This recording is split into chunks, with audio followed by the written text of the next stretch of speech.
How's it going, y'all? SUP with Scott here. This is going to be the start of a new series of videos I'm going to call Shed Talks. Kind of like a takeoff on TED Talks. But they're going to be more equipment based and setup based, technical kind of stuff. How I get ready for trips and how I actually pack and go along on these different trips. So I just got back from the Kruger-Waddell Challenge, which is 240 miles in the boundary waters of Minnesota, and it involves 43 portages plus or minus. So everything's got to be ready to go quickly and easily, and you got to keep it light because you got to carry everything through the woods. 240 miles, of which 220 is paddling and 20 of it is hiking. The last day is the Grand Portage, which is 9 miles of hiking. So you definitely have to have everything tightened up by the time you get to the end, because that's when the real hard part begins. So I'm going to go over my board from front to back, just the way I had it set up during the event. In the front, I have nothing. So sometimes I would take my small pack and put it up front, but for the most part, everything's kept in one spot in the back. That being because when I get to where I'm going, I can just undo my bungee net, pick up my pack, put it on,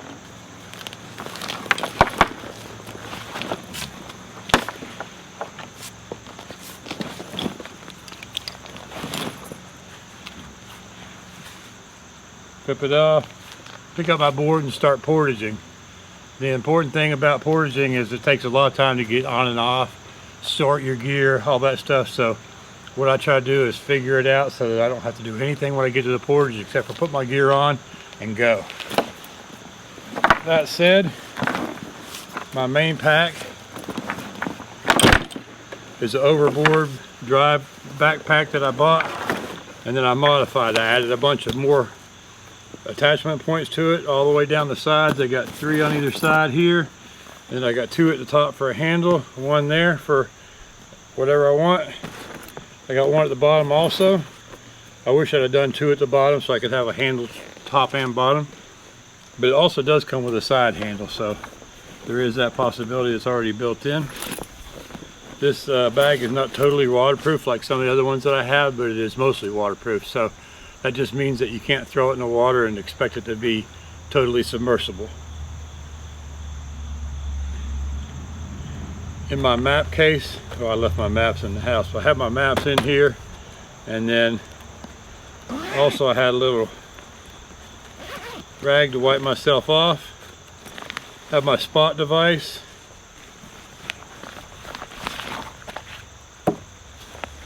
I had a 3-liter beef-free filter. In the boundary waters, you filter your water as you go.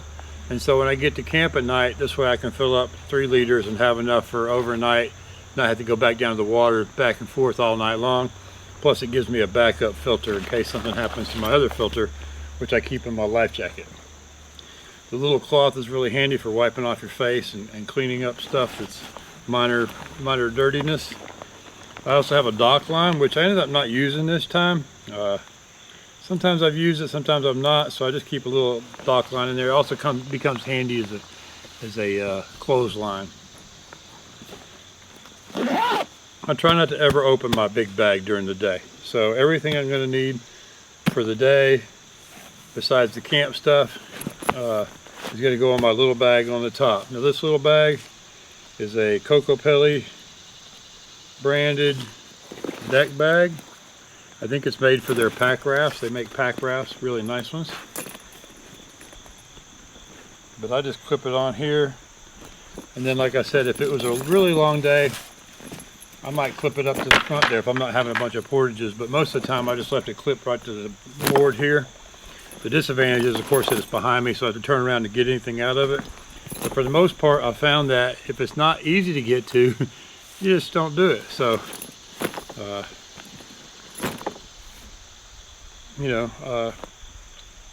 the idea is anything in here is something I need during the day. Anything in here is something I need at camp at night.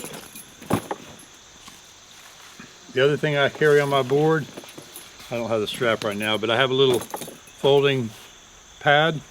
This thing has become really an integral part of my system. When I'm sitting on my board, I can sit on it. When I'm kneeling on my board, I can have my ankles over the top of it. Also, when I take a break or whatever, I can turn it into a nice little padded seat. Or if I want to take a longer break or do some yoga, I can turn it into a yoga mat. At night when I'm camping, I need something to kneel on to get in and out of the tent, so I can kneel on this. Also, at my campsite, I will take this and extend it on out from the tent. That way, if I have to go to the bathroom in the middle of the night, then I can get about 10 feet away from my tent, so I'm not peeing right outside the tent. And my feet aren't going to get dirty. I don't have to put shoes on or anything to go to the bathroom in the middle of the night. So this thing has become more and more handy the more trips I've taken it. I highly, highly recommend something like this for day-to-day travel on SUP. It's going on every trip with me pretty much, so that's a good thing. My life jacket, I've got my squeeze bottle of water filter. I got my little cheat sheet with all my different mileages. I like to print one of these out on waterproof paper so they know what's coming up next and how far it is to the next goal. I found that if you're going 240 miles, it's better to have like a goal of about 10 miles or 5 miles or even 3 miles than it is to have one just at 240. So this breaks it up into little sections. On this one, it breaks it up into every different portage that we had to go through, plus the checkpoints and stuff like that. Other points of interest like the pictographs and things like that. The other thing I have on my life jacket is my knife.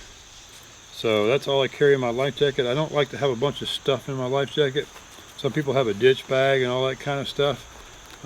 Because I'm bungeed to because I'm leashed to my board, I don't really believe in a ditch bag being on my life jacket. It just makes it harder to climb back on the board if you should fall in. I also don't like to have a bunch of weight because it's just top heaviness. Makes it harder to stand on the board, especially when you get more fatigued. Let's see. So that covers the deck bag.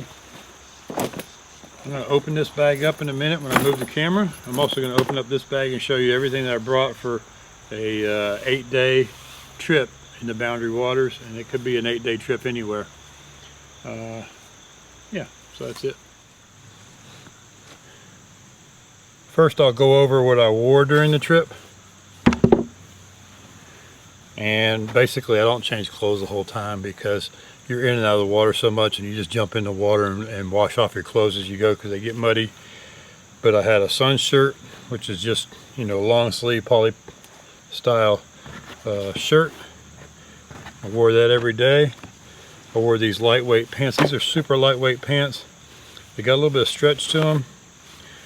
These are called First Ascent by Eddie Bauer, but I just got them on like Campmore site or something. But really thin, lightweight, sun protective pants.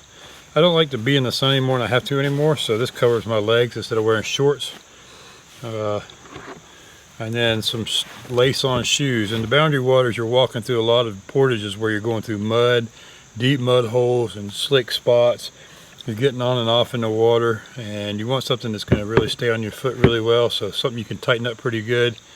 The other thing I wore was a pair of wool socks, which I thought I brought some out here, but I wore wool socks the whole time, and I did just rinse them out every day, and they were kind of a little cold for about 5 minutes in the morning, but once you get past that first cold, they're not so bad. Your clothes as well, your clothes will get cold in the morning because they'll still be damp from the night before. Nothing dries out, so you want something that quick dries, but at the same time it's going to stay damp the whole trip. We did have temperatures from high of about 87, 88 and down to a low of 39, so have to have clothing that'll accommodate that wide of a range. This clothing here will take me down to about 60 degrees when I'm paddling. When I get done paddling, I have other clothes that I put on in camp so I get warmed up real quick. I don't want to get cold too fast, but this will take me down to about 60, and then I'll show you what else I wore in a little bit. In my deck bag, first of all, it has an outside pocket, and this is where I keep my there's the strap for the thing. I keep my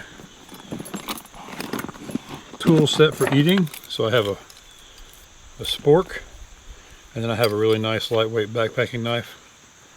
This is my new backpacking knife. It's by Fairly. It's a fairly good knife. And looks like it's got a little bit of dirt on it from the trip. Dry that out real good. I also had a spare fin.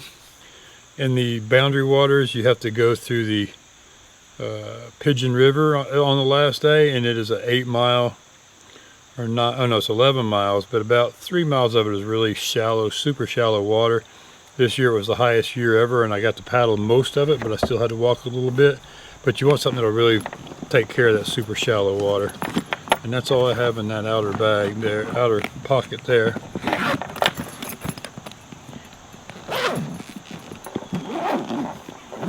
In my inner pocket I have my sunglasses, my day glasses, which are clear, excuse me, my night glasses, which are clear. And I like to wear eye protection at night, especially if I'm paddling, because if stuff flies in your eye, you're done. A little rain jacket, my toiletry kit, which includes a little shovel in case I get stuck. Boundary Waters does have latrines, and you're supposed to use the latrines, but you always want something for just in case. My beanie hat, which I wore a lot of the time when it was chillier. This is a black plastic garbage bag. I use that for putting it outside my tent, to go in and out of the tent at night, to put my gear on to keep it dry. It could be an emergency poncho, a number of other things. The last couple of days that we were in the Boundary Waters, we were in bear territory, so I brought some bear spray. That would be optional, of course, in most places. I got a buff, because you know you always need a million uses for a buff. My mosquito head net, didn't need it this year, didn't need it last year. Might not bring it next year, but it doesn't weigh that much. It doesn't take up much room, so. These are just some extra bungees and carabiners, just in case I needed to change up something or had a problem. That goes in my...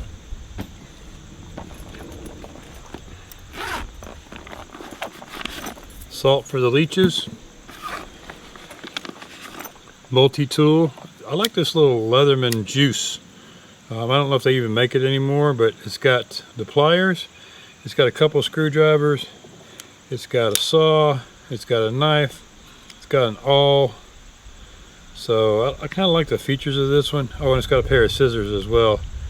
Sometimes if your fingernails are growing a little bit long, you can trim one of those off or something. You can do a lot of stuff with that little knife. A couple extra fin screws, just in case. Over here I got my sunscreen, my Tylenol and Advil. I call it my painkillers. That all goes in that front pocket.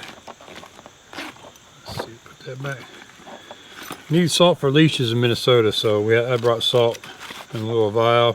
Didn't get any leeches this time. I had some on my board, but didn't get any on my body, so I was happy about that. In this back pocket I got my big flashlight, because sometimes you just need a big flashlight. And then I got my headlight. I got a lighter and a compass. No, I've never needed the compass, but you know, as soon as I leave it behind I wish I had it. So it's a pretty lightweight one, doesn't take up much room. And that is all I have in my day kit.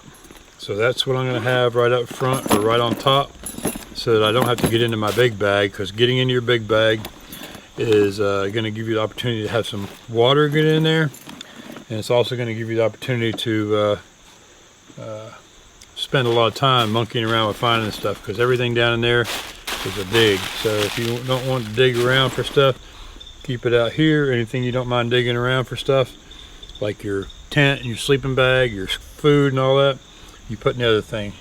The other thing I did about food was put food in my cargo pockets in my pants. So the pants I wear have 2 pockets at the top and 2 at the bottom with zippers. So I have my sunglasses on one side zipped in, or my other glasses, whichever ones I wasn't wearing, I have in one pocket. Over in this pocket is trash, and then in my top pockets I have my food. My lunch would be in one pocket. I mean my snacks would be in one pocket. My lunch I usually left in there just in case I fell in, it wouldn't get all wet. And then when I got to the lunch spot, I would take it out and take out my afternoon food as well. Now we're talking about what I take in my big bag. This is going to be my main compartment for everything that I need at camp at night. And first of all, right on top I got my earth sack. I actually had 2 of these earth sacks, and I have a bear bell attached to it. That way when I hang it from the tree at night, if something messes with it, I can hear something kind of messing with my bag. Nothing messed with my bag this time, but there were a lot of bears in the area on the last couple days, so I definitely wanted to keep an eye on that and be really careful about not losing my food. As far as what I ate for food, let's see, this is Betsy's food bag, so it's got her food in it. We'll go over that maybe in another video, what to take as far as food. And I have another earth sack. This is going to be, the way I had it set up is I had one with my breakfast and supper in, and the other one was all my lunch snacks. So my daily eating was in one, and my breakfast with coffee, and my supper stuff was in the other one. That way I could hang them both up at night, keep them away from the bears. Here's my cook set. This goes in my cook set. So my cook set is going to be, and this is an extra tank of gas. I didn't carry that with me. I had a brand new tank. It was plenty.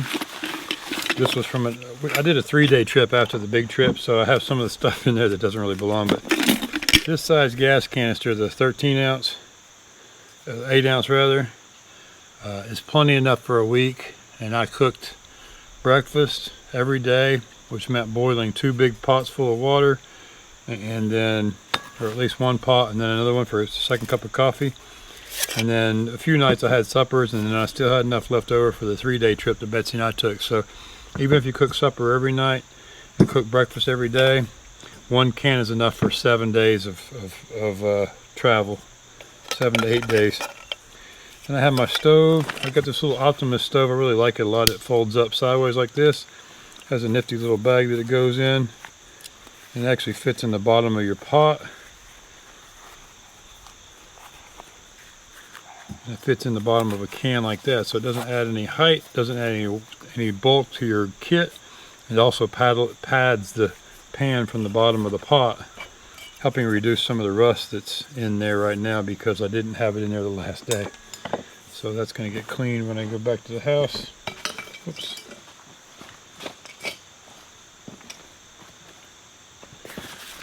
I have my coffee cup, which is usually just strapped right to the top of everything. Strap it in here. It was wet, so I put it in there to dry. That's the nice thing about this map case. I can just leave stuff in there that's wet. It doesn't have to go back into my main kit. So it'll keep everything dry. So anyway, that all goes together like that.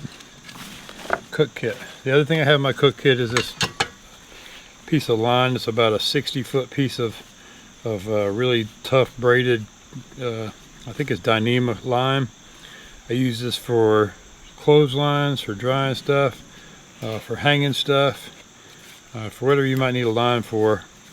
It's really lightweight. It comes in this, I keep it in this little mesh bag, and I can put rocks in that and use it as a throw bag to go up over a branch or whatever. That goes in my cook kit. Next I have several bags here. Got my first aid kit. First aid kit is always on the top whenever I'm packing my pack. That way if I do need to get to it, I can. Pretty much what I did at camp was I'd get that plastic bag out. I just dump all this stuff out like this. Especially if it's not raining, it's way easier. The other thing that I typically kept on top was my tent. Now I keep my poles separate from my tent because the tent will pack up much smaller and you can kind of compress it a little bit better if you don't have the poles in it. So I found that was an easier way to pack the tent. My tent is a Tarp Tent brand double rainbow, so it's a 2-person tent. It weighs 2 pounds, 1 ounce. And so my 1-person tent weighs 2 pounds and a half ounce. So this is only a ½ ounce more than my single-person tent. And it gets so much more room in there, especially when I'm alone. And then when I was with Betsy, it was just big enough for the 2 of us. These are my camp shoes. A lot of people bring Crocs or whatever, but I wear size 15, and so Croc size 15s take up a lot of space. These are like little water shoes. I can either roll them up really small like that, or I use them to protect my tent poles. I put one in like this, put one in like this. Protects my tent poles, keeps them from poking through the bag, and also just kind of packs really nice in the kit that I had going on. I've got my Climate sleeping pad. Let's see what's in here. My puffy coat. Need to get this out anyway because you don't keep these down things in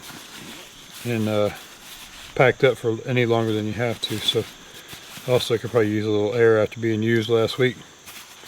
Puffy coat goes on as soon as you get to camp. That way you don't get too cold too quick. If it's raining, I can put my rain jacket on top of the puffy coat. If it's raining really hard, I can put my tent up first and then get my puffy coat on. But this thing came in really handy last week. Other nice thing about a puffy coat, if you're in your sleeping bag at night and it gets really cold, like it got down to 39 degrees, I got a 35-degree bag, so that's getting pretty close to the limit of that bag. I can put my puffy coat on top of me and use it as an extra layer, an extra blanket, and that really kept me nice and snug and warm in my bed at night. Got my electronics bag. The only thing I have to recharge during the course of the thing is my watch. So I just have a little battery for that, and I have watch cable. I bring 2 watch cables because I use my watch for navigating and everything, so I can't really afford, well, I have my maps for backup, but I really don't want to lose the use of my watch while I'm out there. It tracks my progress, but it also helps me navigate right through exactly where I want to go. So I definitely have to keep the watch running. So I have that. I have an extra set of spot batteries, and that's really all I carry in there. A couple of charging cables in case I need to recharge my phone. I don't even turn my phone on, but I bring a phone charging cable just in case. And I have a GoPro charging cable in case I run out of GoPro batteries. And usually I have 2 or 3 more GoPro batteries in there, but they're all recharging right now. The other part of my cook system is my bowl. I like to eat a lot of stuff that's not in a bag already, so it may be one bag for many meals. So I have a bowl that collapses, and I can use that. And I rinse it out in the creek at night, or in the morning, or I take as much food out as I can, rinse the little bits out in the water, and then when I get to my next meal, I just boil a little extra water, swish it around in there, so it kind of kills anything that might be in there from the fresh water. Now it's gonna go get cleaned. Got my toiletry kit. That's going to contain stuff that's going to be my mouthwash, my chapstick, my extra chapstick. I keep chapstick usually in my top bag as well. I don't know where it was this time, but oh, it's in here now. I guess I put it away on the last day. Also have my meds. Have foot powder, very important. And then these days I'm carrying some KT tape because I tape my shoulder up because I've got shoulder issues. What a great thing to have for a paddler. Got some baby wipes in there and some more blister tape, that kind of thing.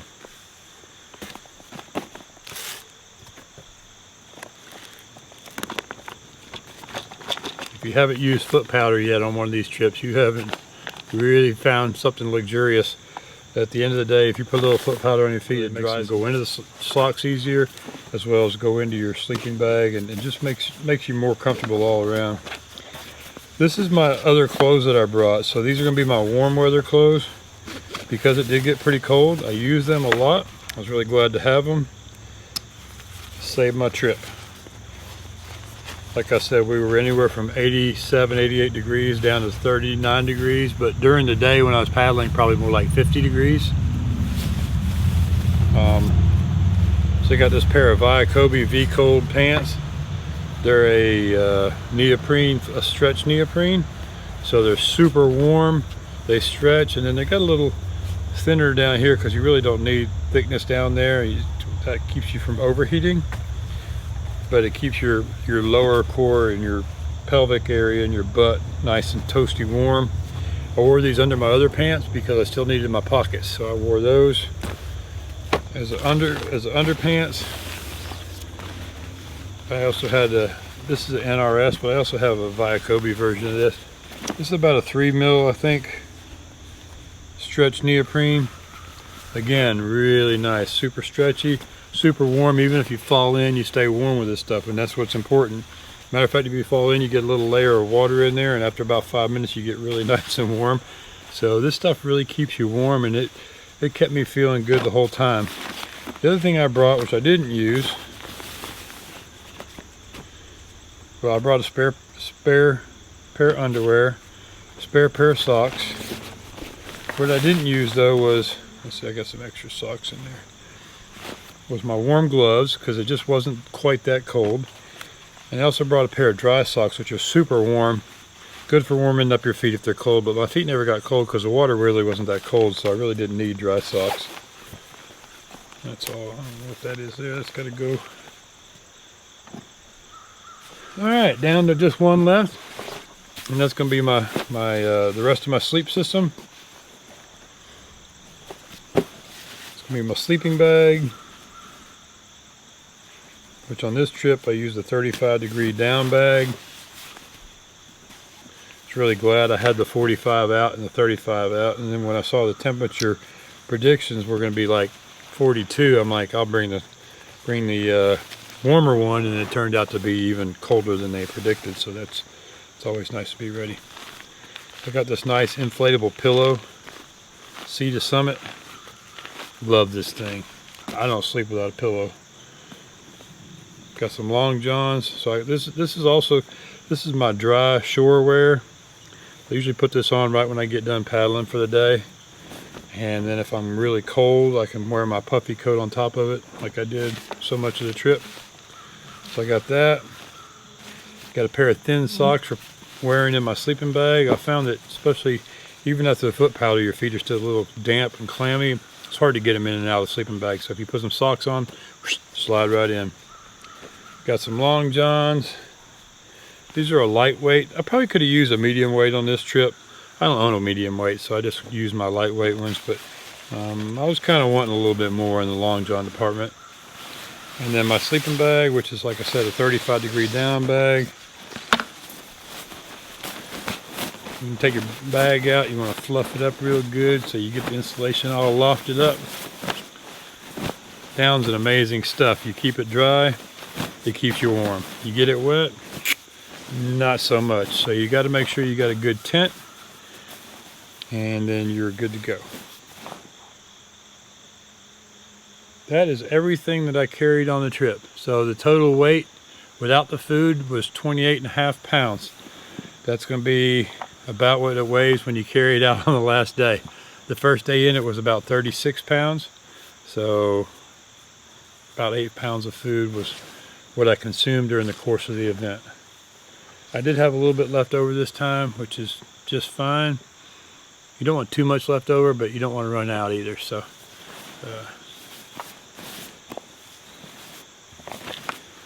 if anybody has any questions, just send me a note, and I'll try to answer them the best I can. Well, I hope you enjoyed this first shed talk, and I hope it's the first of many.